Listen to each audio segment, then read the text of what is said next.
Now there's an old saying in the UK, the good things come in small packages. Well, we're going to go and find out if that's true. You going to move?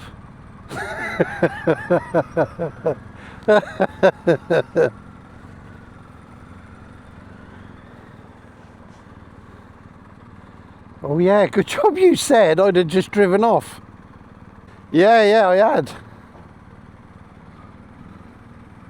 So good job you said. Jumpers, boots and beans on toast. That's got to be a channel winner, that hasn't it, eh? Right, I am recording now.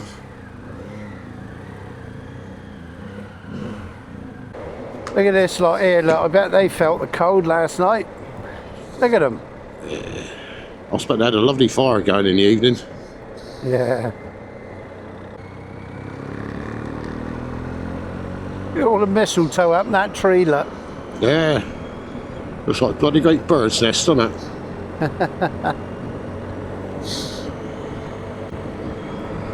Well, that's a shit with that bloody gel seat that I bought. The cover cracked on it already. Yeah. I'm going to try and get past this this Golf. Yeah, I can't believe that cracked. We had it a couple of months. Yeah. Chinese shite. Oh, blame that Alex. Sent you the Duff link.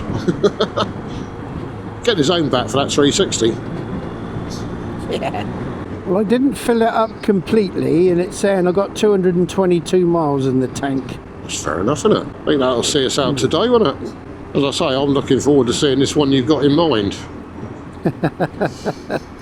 Probably a bloody shed. Probably just going to get me hopes up. Look at that fucking thing, look. I can't remember which one that is. That's a bloody great mast, isn't it? Yeah, strange. Where's me? Oh, there, stopwatch. 43 minutes since I put that on. Already? 43 minutes. So look at your battery. Half. Yeah, I'm just wondering why it turned its... I heard that diddle-doo. That's the only thing I'd like, is to be able to hear those noises a little bit better. You can moan all you like, Mr. Jagger. I'm not putting my wheels in that bloody, that big rut. No. That EasyJet up there, look, going into Bristol.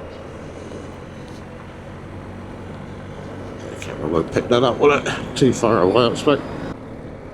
Oh, isn't this lovely? It is. It's got a proper old... I know it's an old place, but it's still got an old feel to it, hasn't it? Yeah. You could quite easily imagine it with no cars and a gravel track. I wasn't sure about this because I wasn't sure how bloody dirty the roads are going to be. Look at this, look. Look, he's doing this push bike is doing 32 miles an hour. 30. 29, he's going uphill a little bit now. He's still getting a bloody good speed on. He is, isn't he? 28, he's holding 27, 28, that. 26.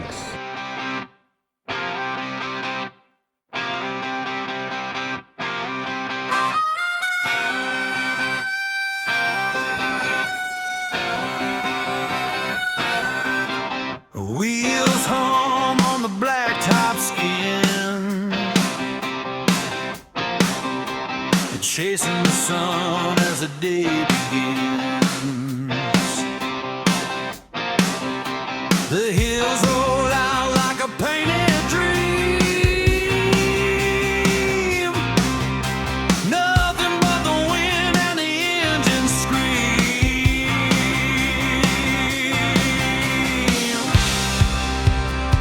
Ride the endless way through the hills, through the haze. Feel the burn of the sun, long and wild these days.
was you putting your 360 on then? Yeah. Because of this coming up where we're going to stop.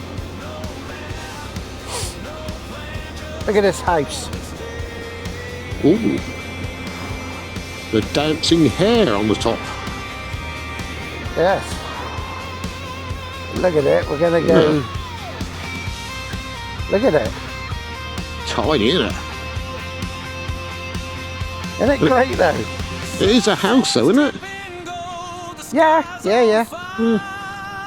So let's go up here and then we'll hang a right and we'll go down to the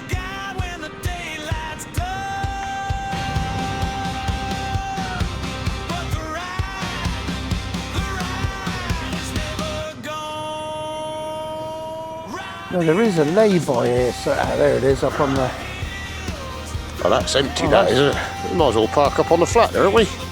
yeah, that's what I thought. Yeah. It's not a filling station anymore, is it? Nah, but it is a garage, but I expected something grander. But it intrigues me how it's in the middle of that little grass triangle. yeah. But at the same time, I'm not disappointed at all. It's beautiful, isn't it?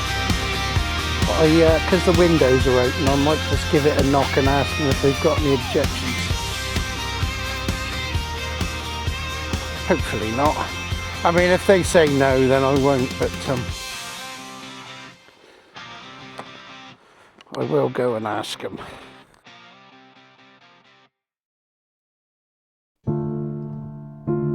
Although hexagonal and not actually round in shape, the roundhouse at Stanton Drew sits in the middle of a grass triangle at a road junction between the B3130 and Bromley Road, which leads to Stanton Drew village. Built in 1793, it served as a toll house when turnpikes were in use.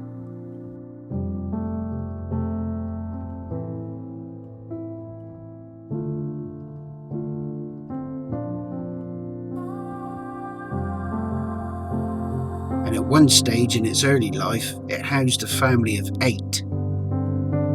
Currently, it has a kitchen and an open-plan living area, a downstairs shower room, and a single bedroom on the first floor. Total living area is only about 24 square metres.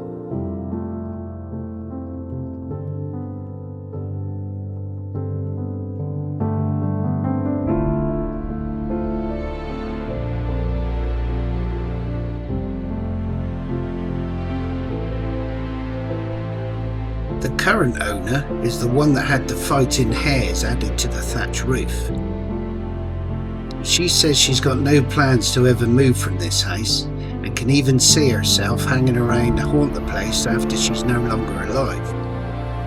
There's a link at the end of this video and in the description below of a short interview with her and some of the history of the house.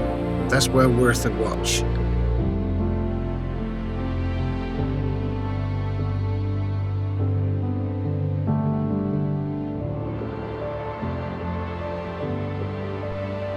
So maybe that old saying is right after all. Good things do come in small packages.